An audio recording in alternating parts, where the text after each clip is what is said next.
Cinéphile, salut! Cette semaine, Eric Cantona et son jury ont récompensé à Dinard le film The Selfish Giant de Cleo Barnard, un film qui est parti pour faire la tournée des festivals.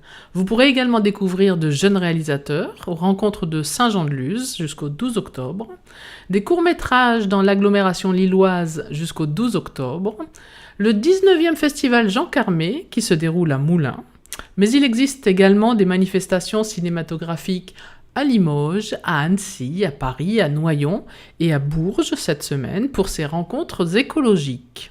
La grande sortie de la semaine est destinée aux juniors pour une fois, c'est Planes, un dessin animé des studios Disney.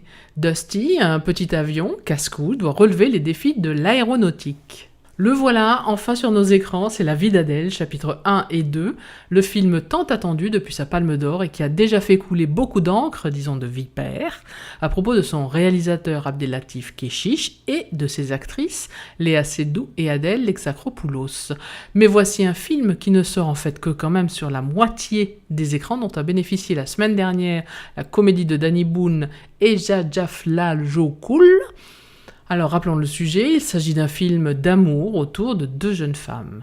Un drame israélien Room 514 de Sharon Bar Ziv, c'est le combat acharné d'une jeune femme en quête de justice dans l'armée israélienne.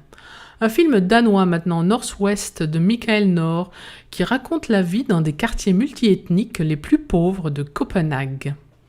James Franco nous propose aussi As I Lay Dying, d'après un roman de William Faulkner, avec James Franco, Tim Blake Nelson, Danny McBride. C'est le long périple d'une famille en deuil, le long du Mississippi.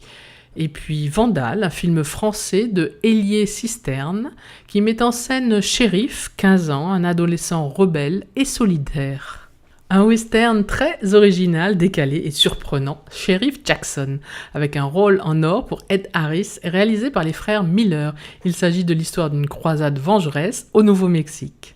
Une seule comédie cette semaine, elle nous vient des États-Unis, ce sera This is the End de Evan Goldberg et Seth Rogen. Il s'agit d'un film aux allures d'apocalypse humoristique. Prisoners, un thriller réalisé par Denis Villeneuve avec Hugh Jackman, une histoire de kidnapping d'enfants dans la banlieue de Boston.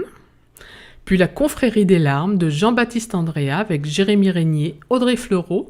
Un ancien flic saute d'avion privé en avion privé avec sa mystérieuse cargaison d'Istanbul à Bruges en passant par la Chine. Voilà, c'est tout pour aujourd'hui. Bon ciné et à la semaine prochaine.